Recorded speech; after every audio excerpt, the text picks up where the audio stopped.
저희가 지난번에 전해드리고 했는데 논란의 중심에 있는 사건입니다. 남녀공학 전환을 두고 동덕여대 내 갈등이 갈수록 커지고 있습니다.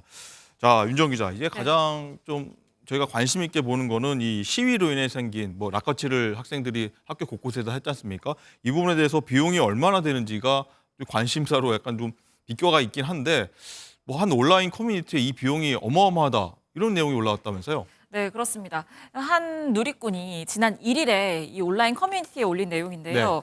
특수 청소업체를 운영하는 자신의 사촌 형이 이 동덕여대에 견적을 뽑으러 갔는데 네. 이 견적이 100억 원은 우습게 나온다. 100억이요? 네, 이런 주장을 내놨습니다. 지난번 한 50억 얘기 나왔던 것 같아요. 네, 2배가? 맞습니다. 예. 이 작성자에 따르면 동덕여대가 굉장히 큰 건이어서 이 전국에 내로라는 업체들이 다 견적을 뽑으려고 싱글벙글 갔다고 합니다. 말에 따르면. 네. 그런데 갔다가 규모가 생각보다 너무 커서 놀라고 또 건설팀까지 합세를 해서 TF를 꾸리는 중이라고 전했는데요. 이 작성자는 최근에 폭설로 인해서 이 외부의 레커칠들이 다 건물 안으로 스며들어서 이걸 지우지 못해서 다 교체를 해야 하는 상황이고. 화면에 지금 나오고 있는데 굉장히 심각한 상황입니다. 네, 그렇습니다. 실내는 살릴 수 있는 부분은 살리겠지만 이것도 석재의 경우에는 교체가 더 저렴한 부분도 있다고 예, 합니다. 설립자 동상에도 저렇게 라커치 돼 네, 있는. 그래서 이 교체를 해야 되는 부분이 많기 때문에 이렇게 비용이 많이 발생을 하는 걸로 보이는데요. 말씀을 하신 것처럼 기존의 학교에서 냈던 견적은 최고액이 54억 원 정도로 예. 추산이 됐었습니다. 그런데 이건 당시에 즉시 청소를 한다고 가정했을 때 낸 금액이다. 이제는 100억 원도 우습다라는 게 이 작성자의 주장입니다. 그래서 작성자는 사촌형의 말을 빌려서 이 동덕여대 건을 수주하는 업체가 특수청소업계 1인자로 올라설 정도다라고 얘기를 하기도 했는데요. 100억 원 굉장히 큰 액수인데 이게 온라인상에서 퍼지고 있는 이런 주장들이 얼마나 사실에 가까운지 네. 저희가 동덕여대 관계자에게 직접 물어봤습니다. 이 내용 들어보시죠. 일단 3-4주 걸릴 것 같습니다. 일단 지금 건물마다 저희가 보수 좀 하는 업체들이 있잖아요. 저희가 원래 연결되어 있던 업체들 통해서 이렇게 그래서 그냥 설관여팀에서 진행 중인 걸로 알고 있습니다. 그럼 실질적으로는 만약에 견적을 다시 뽑았을 때 54억보다 더 늘어날 가능성도 있는 건가요? 뭐 그런 가능성도 있고 아니면 왜냐면 본관 안도 저희는 지금 못 보고 있잖아요.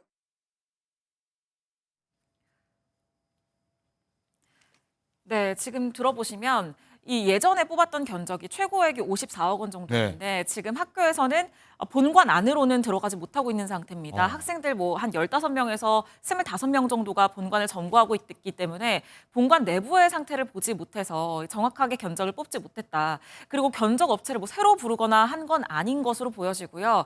과거에 견적을 뽑았던 그 특수 업체와 지금도 용역 관계를 유지를 하고 지금 견적을 뽑는데 앞으로 한 3주 정도는 더 걸릴 것으로 보인다. 근데 본관 점거 상태에 따라서 이 기간은 더 길어질 수도 있을 것으로 보입니다. 그렇군요. 자, 이건 변호사님, 일단은 시위한 학생도 있지만 학생들의 걱정도 사실 됩니다. 아마 저 생각으로는 통상 이제 시위에 참가한 학생들이 아마 이 비용을 물어줘야 된다 이런 생각이 드는데 이걸 다 어떻게 부담할지도 좀 걱정이긴 하거든요. 그렇습니다. 지금 50억이다, 100억이다 이런 네. 얘기를 나오고 있으니까요. 그럼 또 궁금하실 수 있어요. 그렇다고 하면 이런 시위나 아니면 이런 손괴행에 가담했던 학생들이 이 복구 비용을 부담해야 되는가가 궁금하실 수 있는데 당연히 부담해야 합니다. 사실 이것은 형사처벌을 피하기가 어려운 행위라고 보여집니다. 그렇군요. 그렇다라고 한다면 형사적인 죄명이 인정될 경우에 학교에서는 이 학생들에 대해서 당연히 민사상 이 손해배상 청구를 할 수 있고요. 그 복구 비용뿐만 아니라 복구까지 또 학교가 정상적으로 운영되지 못했을 경우에 손해가수 산정해서 학생들에게 공동 불법행위 책임을 물을 수 있어서요. 이 복구비 산정 비용이 학생들에게도 큰 타격이 되지 않을까 싶습니다. 그렇군요. 어쨌든 학교 측에서 학생 21명을 고소한 것이 좀 밝혀졌고 학내 갈등이 좀 법정 싸움으로 가는 것이 좀 불가피하다, 현실화되고 있다 이런 상황인데 여기 대해서 학교 관계자가 언급한 부분이 있습니다. 뭐라고 했는지 듣고 오시죠. 일단은 19명이긴 한데 그게 수사가 들어가는 거잖아요. 저희가 한 게 아니라 일단은 경찰에서 수사가 들어가고 어떤 행위를 했고 이런 거에 따라서 그것도 방향이 달라질 것 같습니다. 그 학생들마다 어떻게 하겠다 이건 아직 저희가 정해진 게 없습니다. 학교 측에서 손해배상 청구에 대해서도 특정된 학생들에 대해서는 손해배상을 청구를 하겠다라는 입장이신 거예요?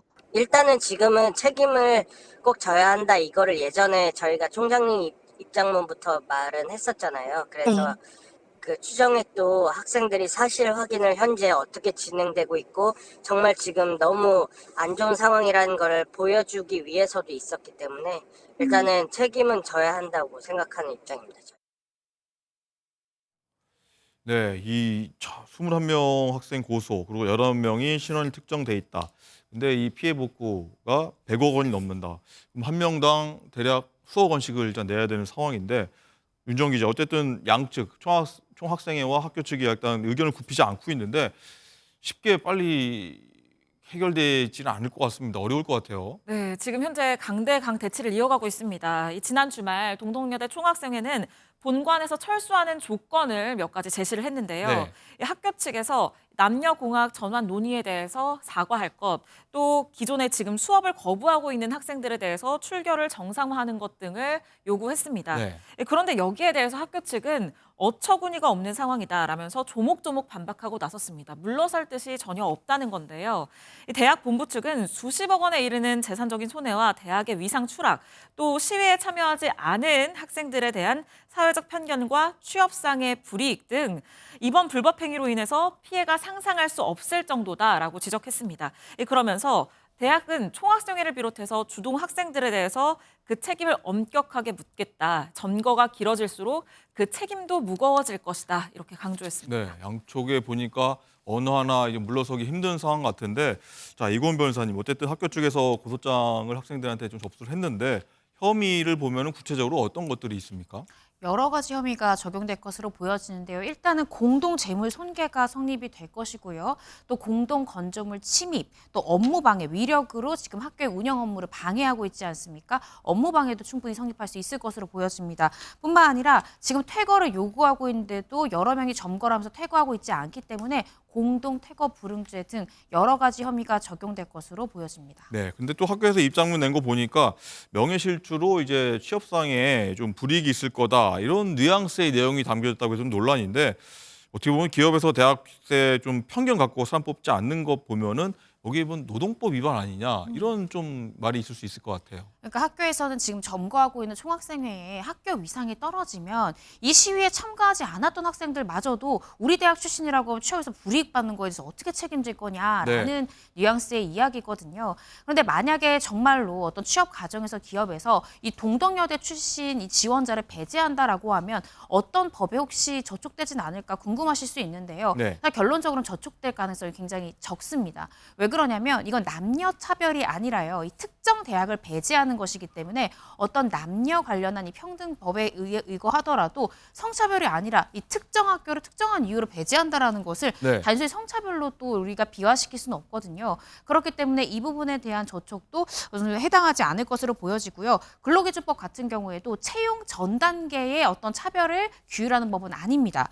그리고 노동법 위반 같은 경우에도 제가 아까 말씀드렸듯이 이게 동덕여대 학생을 배제한다고 해서 남녀가 아니라 특정 대학의 출신을 배제하는 것은 성별을 이유로 근거 없이 차별하는 것은 아니라고 보여지기 때문에 사실 노동법 위반을 주장하기도 좀 어렵다고 보여지고요. 네. 마지막으로 채용 절차법 위반이 아니냐라는 부분에 대해서도 채용 절차법상 이 당사자 본인의 학력은 당연히 요구할 수 있습니다. 다만 당사자의 가족들의 학력이나 어떤 개인 정보나 이런 걸 물을 수 없을 뿐이기 때문에 당사자의 학력을 요구하고 이를 근거로 해서 배제한다 하더라도 이것을 어떤 특정한 법 위반이다라고 우리가 주장하기도 좀 어렵지 않을까 싶습니다. 그렇군요. 그리고 이 사태를 동덕여대 출신 졸업생들은 어떻게 바라보고 있을까? 이 부분도 사실 궁금한 대목인데, 자, 윤지영 기자, 이 동덕여대 출신 배우로 예전에 미다리로 유명했던 김성은 씨가 있더라고요. 여기에 대해서 입장 밝혔다고요? 네, 이 배우 김성은 씨가 이 동덕여대 졸업했는데 지난달 28일 본인의 SNS를 통해서 네. 이렇게 얘기했습니다. 억지 시위를 멈춰달라. 이 오. 래퍼 시위에 대해서는 수준이 낮고 저급하다라는 비판을 내놨는데요. 이 글을 게시한 이후에 굉장히 많은 공격을 받은 것으로 보입니다. 네. 오늘 추가로 SNS를 올렸는데 자신이 지금 온갖 조롱을 겪고 있다라면서 본인을 포함해서 이 모교 시위에 반대하는 사람들은 나름의 이유가 있고 또 그 의견을 자유롭게 표현할 권리가 있다라고 밝혔습니다.